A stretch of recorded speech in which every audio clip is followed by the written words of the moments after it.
Brothers and sisters in Islam, always remember, Allah will always be enough for His servant. He is Al-Kafi, the all-sufficient. Whoever truly relies upon Him will never be left in need. But no matter how much a person chases the material world, its wealth, fame, and pleasures, it will never be enough. The heart will remain empty if it is not filled with the remembrance and trust of Allah. There is a beautiful story in the Quran that powerfully illustrates this truth.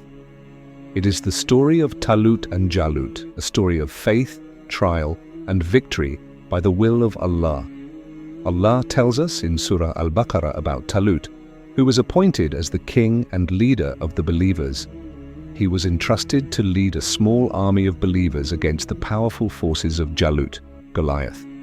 Among Talut's army was a young man, David, peace be upon him, who would later become a prophet and defeat Jalut by Allah's permission.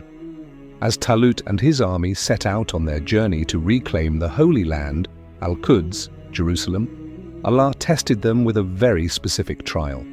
Talut gathered his soldiers and warned them, "Indeed, Allah will test you with a river." Surah Al-Baqarah 2:249. They were tired, thirsty, and worn out. The desert was hot, the journey was long, and now in front of them was a fresh, cool, flowing river, a temptation for the soul and body. Talut told them, "Whoever drinks from it is not of me, and whoever does not taste it is indeed of me, except one who takes only a handful with his hand." This was a test of discipline, obedience, and trust in Allah. And what happened? Most of them drank. Most of them gave in to their desires. Only a small number, those who truly had faith in Allah, resisted the urge. They scooped just a handful of water and continued on. And what did Allah say about that small group? But those who believed and were certain in faith said, "How many a small company has overcome a large company by permission of Allah? And Allah is with the patient." Surah Al-Baqarah 2:249. They were few in number. They had little in resources. But they had something the others didn't. Tawakkul, reliance on Allah, sabr, patience, and yaqeen, certainty in Allah's promise. And with that, Allah gave them victory. This story, dear brothers and sisters, teaches us a profound lesson. The help of Allah does not depend on numbers, wealth, or strength. It depends on iman, faith, obedience, and sincerity.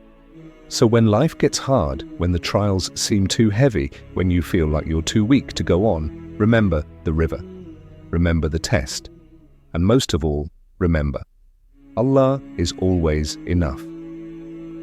Talut stood before his army and said, "Indeed, Allah will test you with a river.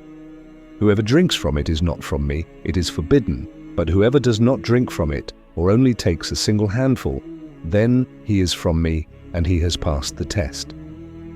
This was not just about water.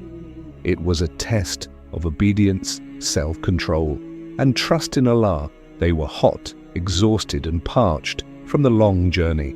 In front of them was a river, fresh, sparkling, inviting.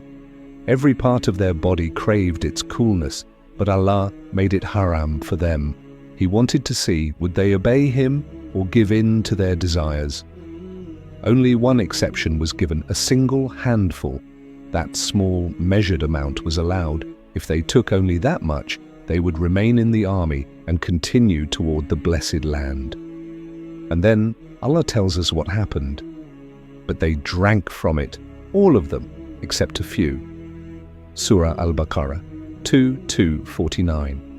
The majority gave in. They rushed to the river, drinking as much as they could, but a small group, just a few, controlled themselves. They obeyed, they passed the test. And here's something beautiful reported by Ibn Abbas, radiallahu anhu. He said that those who drank more than a handful, no matter how much they drank, their thirst was not quenched. They remained thirsty. But those who obeyed, those who took just one handful, they were satisfied. That small halal amount was enough for them. Subhanallah. This shows us a deep lesson. Barakah blessing is not in quantity, it's in obedience. What is halal and taken with taqwa brings contentment, but what is haram, even if it's plenty, will never satisfy the soul. This test wasn't about water, it was about the heart. Would they put their desires before Allah's command, or would they trust that whatever Allah allows is always enough? So ask yourself, how often do we chase what Allah has made haram, thinking it will fulfill us? And how often do we ignore what is halal, thinking it won't be enough? The river of Talut's army is a reminder. Obedience brings sufficiency. Disobedience brings emptiness. And so Allah satisfied them. He quenched their thirst with just a handful of water. Subhanallah, look at the mercy of Allah. When they obeyed, even the smallest amount became sufficient. Their bodies were satisfied, and more importantly, their souls were at peace. Brothers and sisters in Islam, this is not just a story, this is a life principle, a divine truth. When you take what Allah has made halal, even if it seems small, He puts barakah, blessing, in it. It becomes sufficient. It fills your heart. It sustains your life. But when you chase what Allah has made haram, no matter how much you get, it will never be enough. It will leave you empty, thirsty, and lost. Look around you, look at real-life examples. A man who gets married the halal way, whether it's one wife, 2, 3, or even 4, within the limits Allah has set, he finds peace, he finds stability. He may not even desire more. There is barakah in what is done according to the commands of Allah. But look at the one who chases relationships through haram, means zina, affairs, secret haram interactions. 1 is not enough, 2, 3, 10, 20, and still the heart craves more. Why? Because there is no barakah in sin. It doesn't satisfy, it only increases the hunger and destroys the soul. The same is true with money. The one who earns halal income, even if it's a modest amount, Allah puts blessing in it. He sleeps peacefully at night, he eats with gratitude, he spends with ease, and somehow it's always enough. But the one who earns through haram, means interest, theft, fraud, bribes, or cheating, may have 1 million, 2 million, 10 million, and still his heart is anxious, he's never satisfied, he wants more, he fears loss, he lives in greed and dies in regret. The Prophet said, if the son of Adam had a valley full of gold, he would wish for another one, and nothing will fill the belly of the son of Adam except dust. Sahih Muslim. This is the nature of the human being, unless he disciplines himself through iman and obedience to Allah. So remember, dear brothers and sisters, halal might seem less, but with Allah it is always enough. Haram might seem more, but with Allah's anger it is never enough. Choose obedience, choose barakah, choose the path that brings peace in this life and the next. And look again, dear brothers and sisters, at those who chase the haram, thinking it will satisfy them. Take the example of drinking. When a person eats and drinks from that which Allah has made halal, it brings satisfaction. There is barakah in it. A simple meal, a drink of water. By Allah's permission, it fills the stomach and comforts the soul. But the one who turns to alcohol, a drink Allah has forbidden, what happens? He drinks 1 cup, then another, then a third, 5, 10, until he loses himself. And still, he is not satisfied. His body becomes dependent. His heart remains empty. His soul feels lost. This is the reality of haram. No matter how much you consume, it leaves you thirstier. It leaves you emptier. So take this principle to heart. Halal is always enough. Even if it is little, it carries the blessing of Allah. Haram is never enough.